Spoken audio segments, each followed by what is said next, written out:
अरे ओ रामू, थोड़ा जल्दी जल्दी हाथ चला। तेरे हाथों ने काम करना बंद कर दिया है क्या? हैं? कब से देख रहा हूँ मैं तुझे, कैसे मर मर के काम कर रहा है।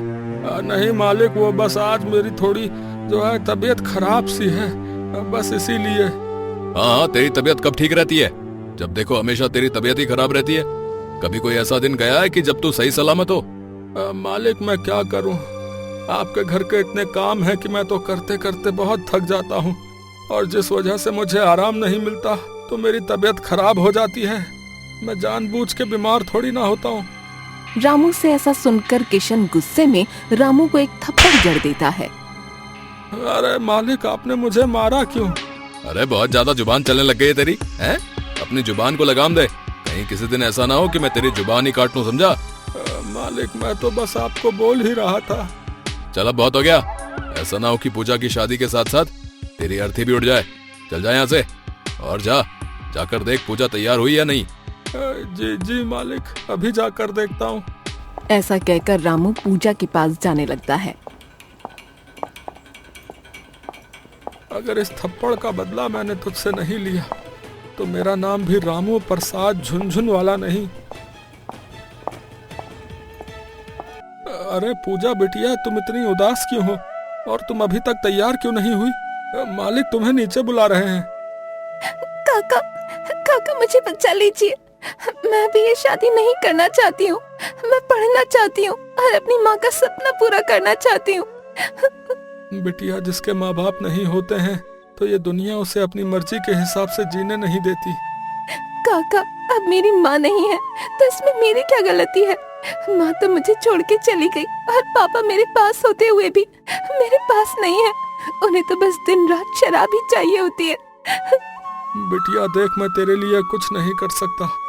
मालिक के आगे आखिर कौन बोल पाया है। चल तू अब अपना दिल छोटा मत कर बिटिया, और तैयार होकर नीचे आ जा। मालिक बहुत गुस्से में है। तभी पूजा रामू के गाल पर थप्पड़ का निशान देखती है। अरे रामू काका, ये आपके गाल पर निशान किस चीज का है? बिटिया, मालिक ने मुझे थप्पड़ मारा है, बस उसी का निशान है। लेकिन काका, ताऊ जी ने ऐसा क्यों किया? फिर रामू ने पूजा को सारी बात बताई। काका, ताऊ जी का गुस्सा तो जैसे दिन पर दिन बढ़ता ही जा रहा है। अरे बिटिया, तुम ये सब छोड़ो और हाँ, जल्दी से तैयार हो जाओ, लड़के वाले आने ही वाले हैं। काका आप चलिए, मैं बस अभी आई। रामू वहाँ से चला जाता है कि पूजा अपनी माँ की तस्वीर के आगे खड़े होकर रोने लगती है। माँ, माँ तू मुझे छोड़कर क्यों चली गई? मैं यहाँ तेरे बिना रोज मर मर कर जी रही हूँ माँ। थोड़ी ही देर में किशन के घर में लड़के वाले भी आ जाते हैं। अरे राम गोपाल जी, आइए आइए। अरे घर आने में कोई दिक्कत तो नहीं हुई ना? अरे नहीं किशन जी, हमें यहाँ आने में कोई दिक्कत नहीं हुई। वैसे इस गांव में आपका बड़ा नाम है भाई, जिससे पूछो वही आपकी तारीफों के पुल बांधने में लग जाता है। अरे अरे राम गोपाल जी, बस भगवान जी की कृपा है। आइए आइए बैठिए। और बताइए किशन जी, सब ठीक ठाक तो है ना? हाँ जी हाँ, सब बढ़िया है, बस माता रानी की कृपा है। तभी किशन की बीवी बाहर आती है। अरे नमस्ते बहन जी, और कैसी हैं आप? अरे बहन जी मैं तो ठीक हूँ। वो सब बातें कर ही रहे होते हैं कि तभी पूजा का बाप नशे में हाथ में शराब की बोतल लेकर अंदर आता है।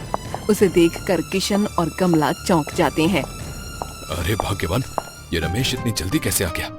अब मैं इन लोगों को क्या जवाब दूंगा? मैंने तो पूजा के बारे में यही बोल रखा है कि पूजा के माँ बाप मर चुके हैं। कहीं ये नशेड़ी बना बनाया सारा प्लान चौपट ना कर दे।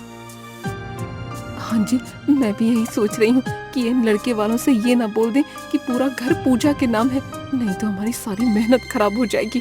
तभी रमेश को देखकर राम गोपाल किशन से बोलता है। अरे भाई साहब, ये आदमी कौन है जो इतने नशे में है और ऊपर से हाथ में शराब की बोतल लेकर अंदर आ गया?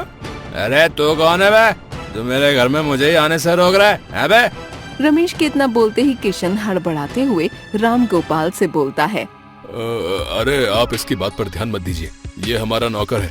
ये कभी जब भी पी लेता है तो बस ऐसे ही बहकी बहकी बातें करने लगता है। लेकिन भैया आप, ये क्या भैया भैया लगा रखा है? चल जा यहाँ से और अंदर जाकर खाने की तैयारी कर। किशन को गुस्से में देख रमेश चुपचाप अंदर चला जाता है। बहुत ही अजीब व्यक्ति है भाई ये तो। बताओ, अपने मालिक को भैया बोल रहा है।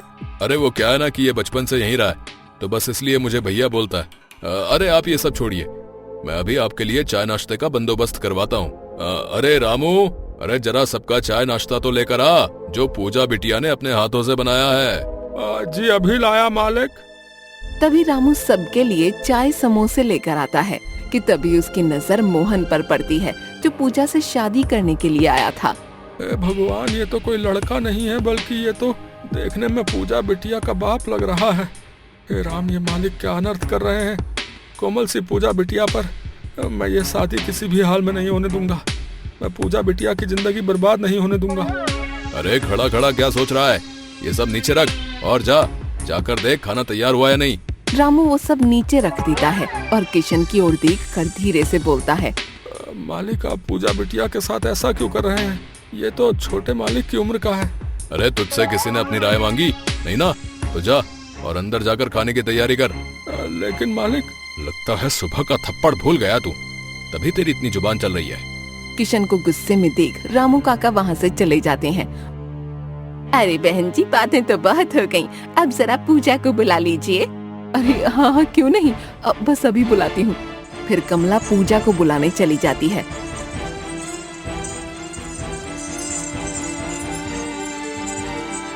अरे महारानी, तैयार हुई कि नहीं? चल अब जल्दी से चल। ताई जी, आप लोग मेरे साथ ऐसा क्यों कर रहे हैं? आपको पता है ना कि अभी मैं पढ़ना चाहती हूँ, मुझे शादी नहीं करनी।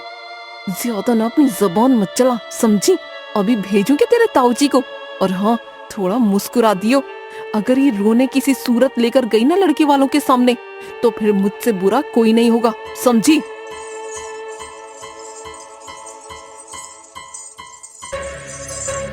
थोड़ी ही देर में पूजा वहाँ आती है। तभी पूजा को देखकर लता बोलती है, अरे वाह वाह, कितनी सुंदर है ये तो। अरे बहन जी, आपने जो पूजा की फोटो भेजी थी, ये तो सामने से फोटो से भी ज्यादा सुंदर है। जी हाँ, क्यों नहीं, आखिर ये भतीजी किसकी है? अच्छा बेटी पूजा, तुम कहाँ तक पढ़ी हो? तभी बिरजू बोलता है, अरे माँ, कितनी भी पढ़ी लिखी हो, हमें इससे क्या? हमें कौन सा इससे नौकरी करवानी है? अच्छा, क्या मैं कुछ देर पूजा से अकेले में बात कर सकता हूँ? अरे पूजा, जाओ बिरजू को लेकर बाहर आंगन में जाओ। पूजा चुपचाप हाँ में गर्दन हिलाकर बिरजू को लेकर बाहर चली जाती है। अच्छा पूजा, ये बताओ कि तुम्हें खाना बनाना तो आता है ना? सहमी हुई पूजा चुपचाप बस हाँ में सिर हिला देती है। अच्छा, मुझे तुमसे कुछ पूछना है, सच सच जवाब देना। क्या तुम्हारा कभी कोई प्रेमी रहा है? ये आप कैसी बातें कर रहे हैं? अरे अरे, तुम गुस्सा क्यों होती है? मैं तो बस तुम्हारे बारे में जानना चाहता था। बिरजू धीरे धीरे बात करते हुए पूजा के नजदीक आ जाता है और उसका हाथ पकड़ लेता है। ये सब होता देख पूजा डर जाती है और अपना हाथ छुड़ाकर अंदर भाग जाती है। उसको ऐसे भागते देख लता और राम गोपाल हैरान हो जाते हैं और बिरजू भी गुस्से में अंदर आ जाता है। अरे ये इसे क्या हुआ? ये ऐसे भागती हुई अंदर क्यों चली गई? अरे कुछ नहीं बहन जी, वो शायद शर्मा रही होगी इसलिए। अच्छा चलो कोई नहीं भाई, आप ये सब छोड़िए और ये बताइए कि आप शादी कब तक कर देंगे? अरे भाई साहब, हमने पूजा और बिरजू की कुंडली पंडित को दिखाई थी, तो उन्होंने शादी का शुभ मुहूर्त अगले महीने की 25 तारीख का निकाला है। अरे वाह, ये तो बहुत ही सही है। हम अगले महीने ही बारात लेकर आ जाएंगे। फिर तो सही है। अब हम लोग शादी की तैयारी करना शुरू कर देते हैं। बस आप ये बताइए कि आपको शादी का अरेंजमेंट कैसा चाहिए? अरे भाई साहब, हमें तो शादी में कुछ नहीं चाहिए। बस आप खाने पीने का ध्यान रखना कि हमारा कोई भी रिश्तेदार शादी में भूखे पेट वापस न जाए। और हाँ, बाकी आपको जो अपनी बेटी को खुशी में देना हो आप वो दे सकते हैं, जैसे गाड़ी, सोने के गहने और बस कुछ कैश है। राम गोपाल की ये बात सुनकर किशन घबरा जाता है। तभी कमला बोल पड़ती है, अरे हाँ हाँ क्यों नहीं, हम अपनी बेटी की शादी धूमधाम से करेंगे। आखिर हमारी इकलौती बेटी है पूजा। हाँ नहीं तो ठीक है जी, फिर तो शादी की तैयारी करना शुरू कर देते हैं। हाँ जी हाँ, क्यों नहीं। फिर वो लड़के वाले वापस अपने घर जाने लगते हैं कि तभी बिरजू धीरे से किशन से बोलता है, देखिए अंकल, मैं नहीं चाहता कि जो हमारी शादी को लेकर डील हुई ना वो टूटे। आप पूजा को अच्छे से समझा दीजिए।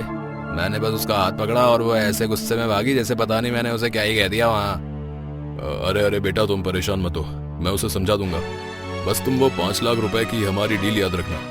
हाँ मुझे याद है, बस ये बात आप मेरे माँ पापा के आगे मत आने देना। हाँ कि पूजा से शादी करने के लिए मैं आपको 5 लाख रुपए दे रहा हूँ। अरे बेटा, कैसी बातें करते हो, तुम निश्चिंत हो जाओ, मैं किसी से कुछ भी नहीं कहूंगा।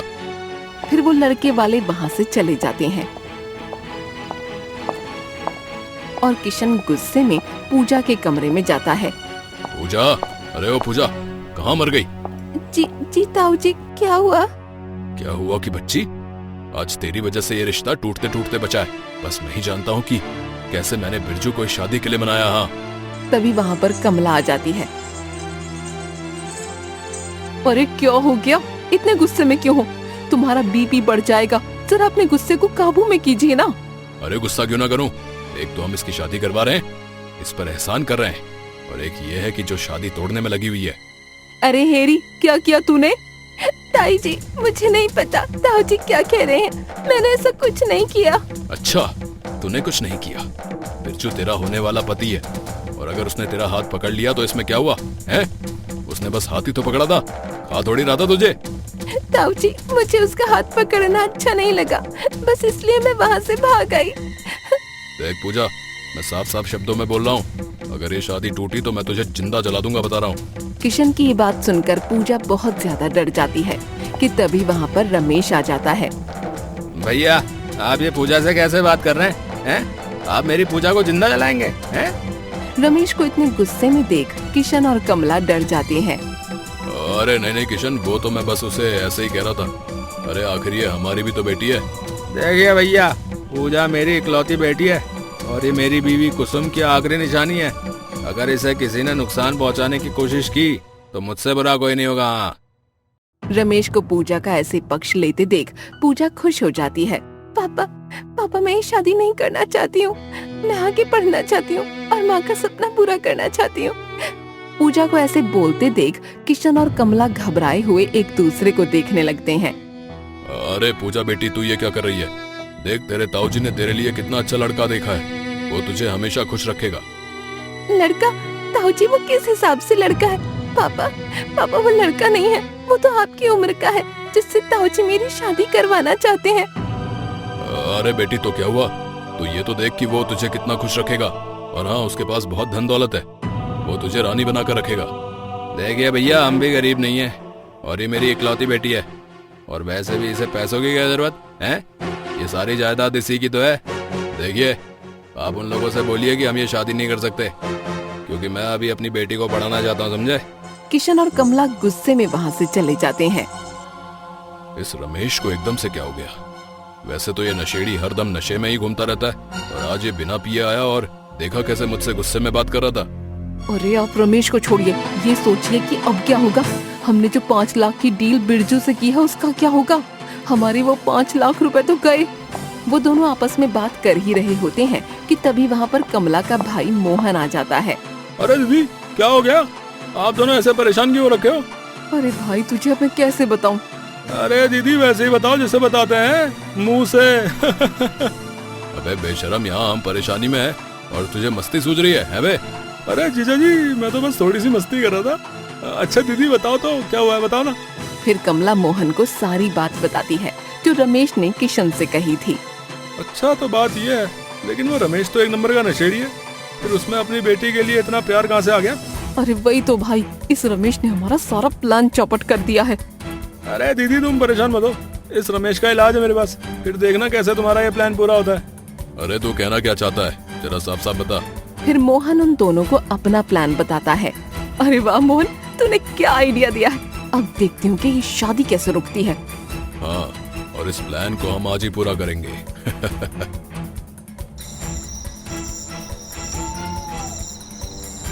अरे रमेश, ओ रमेश, अरे कहाँ है, जरा इधर तो आ।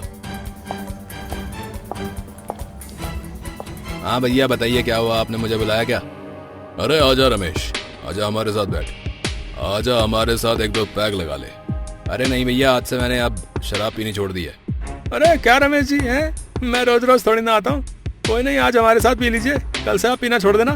अरे हाँ रमेश, मोहन ठीक कह रहा है, आज पी ले हमारे साथ, कल से वैसे भी हम तुझसे कुछ कह नहीं पाएंगे। क्या मतलब भैया आपका? अरे जीजा जी का मतलब है कि आप गिलास उठाइए, आइए।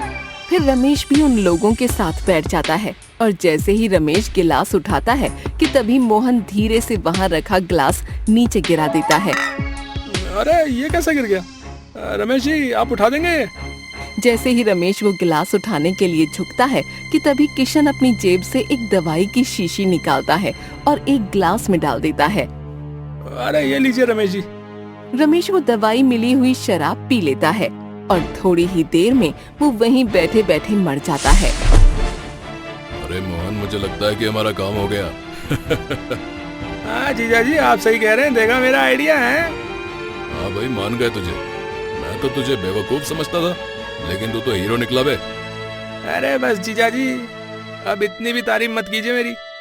ठीक है जीजा जी, अब हमें इसे इसके बिस्तर पर लेटाना होगा, जिससे ये लगे कि इसका दम घुटने की वजह से मौत हो गई। मोहन इतना बोल ही रहा होता है कि तभी वहाँ सामान गिरने की आवाज आती है। वो दोनों जैसे ही देखते हैं तो वहाँ रामू काका खड़े होते हैं, जो ये सब होते हुए देख लेते हैं। मालिक, ये आपने छोटे मालिक के साथ क्या कर दिया? मैं आप लोगों को छोड़ूंगा नहीं, मैं अभी ये सब दरोगा जी को जाकर बता दूंगा। ऐसा कहकर रामू काका वहाँ से पूजा के पास भागते हुए जाते हैं। अरे मोहन, इस बूढ़े ने तो सब देख लिया, जल्दी से इसे पकड़, नहीं तो हम सब कहीं के नहीं रहेंगे। फिर मोहन रामू काका को पकड़ने के लिए उनके पीछे भागता है। अरे पूजा बिटिया खड़ी हो जाओ, जल्दी खड़ी हो जाओ बिटिया। अरे काका क्या हुआ? आप इतना क्यों घबरा रहे हैं? फिर रामू काका पूजा को सब कुछ बता देते हैं। नहीं नहीं काका, मेरे पापा नहीं मर सकते हैं। बिटिया, छोटे मालिक अब नहीं रहे और तू यहाँ से भाग जा, क्योंकि वो लोग मेरे पीछे मुझे मारने आ रहे हैं। अगर उन्हें तू मेरे साथ दिखी तो वो तुझे भी मार देंगे। नहीं काका, मैं आपको ऐसे अकेले छोड़कर नहीं जाऊंगी। बेटी, तुझे मेरी कसम है, तू यहाँ से भाग जा। और हाँ, दरोगा जी को जाकर ये सब बता दियो। तू मेरी चिंता मत कर, तू बस इन सबको इनके गुनाहों की सजा जरूर दिलवाइयो। जा बेटी जा। फिर पूजा वहाँ से भागती हुई पुलिस स्टेशन पहुँच जाती है। इंस्पेक्टर साहब, आप अभी मेरे साथ चलिए। अरे अरे बेटी, क्या हुआ? तुम इतना रो क्यों रही हो? फिर पूजा इंस्पेक्टर को सब बात बता देती है। इंस्पेक्टर साहब, आप जल्दी चलिए, नहीं तो वो लोग रामू काका को भी मार देंगे। अरे हवलदार, जल्दी से जीप निकालो। फिर वो लोग पूजा के साथ उसके घर के लिए निकल जाते हैं। अबे बुड्ढे, तू अपने आप को समझता क्या बे कि तू जाकर दरोगा को सब बता देगा और हम तुझे जाने देंगे? मैं तुझे अपना इतने सालों पुराना सपना तोड़ने नहीं दूंगा। अरे मोहन, खड़ा क्या है? ये खंजर इसके शरीर के आर पार कर दे। मोहन जैसे ही रामू काका को मारने जाता है, तभी वहाँ पर इंस्पेक्टर आ जाते हैं। अपने आप को कानून के हवाले कर दो। अरे ये इंस्पेक्टर साहब कहाँ से आ गए? इंस्पेक्टर साहब, इन सबको पकड़ लीजिए। अरे बेटी पूजा, ये तो क्या कर रही है? हमने तो कुछ भी नहीं किया। वो तो हमें से डरा रहे थे, मार नहीं रहे थे। इसने मेरी अलमारी से चोरी की थी, तो बस वही पूछ रहे थे इससे कि इसने गहने कहाँ रख दिए। चुप कीजिए आप, मुझे पता है कि रामू काका ने कुछ नहीं किया है, बल्कि आप तीनों ने मिलकर मेरे पापा के साथ क्या किया है। अरे बेटी, तू ये क्या कह रही है? हम ऐसा क्यों करेंगे? और वैसे भी रमेश मेरा छोटा भाई था। मैंने तो ऐसा कुछ कहा ही नहीं। फिर आपने ऐसा क्यों कहा कि मेरे पापा आपके छोटे भाई थे? वो अरे अब चल, तुम तीनों का भांडा फूट चुका है। अब साफ साफ बताओगे कि तुम लोगों ने रमेश को क्यों मारा? इंस्पेक्टर साहब, ये सब हमने लालच में आकर किया। वो रमेश पूजा की शादी नहीं होने दे रहा था, और अगर शादी नहीं होती तो बिरजू से हमें 5 लाख रुपए कैसे मिलते? अच्छा, तो बस 5 लाख रुपयों के लिए तुमने अपने छोटे भाई की जान ले ली? और अगर पूजा की शादी नहीं होती तो ये पूजा की दौलत हमें नहीं मिल पाती, इसलिए हमने अपने रास्ते के कांटे को ही हटा दिया। इसलिए हमने उसकी शराब में दवाई मिला दी, जिससे उसकी मौत हो गई। बेटा, 5 लाख रुपए नहीं, बल्कि 5 लाख डंडे पड़ेंगे तुम तीनों को। हवलदार, इन तीनों को गिरफ्तार कर लो भाई। फिर इंस्पेक्टर उन तीनों को पकड़कर अपने साथ थाने ले जाते हैं।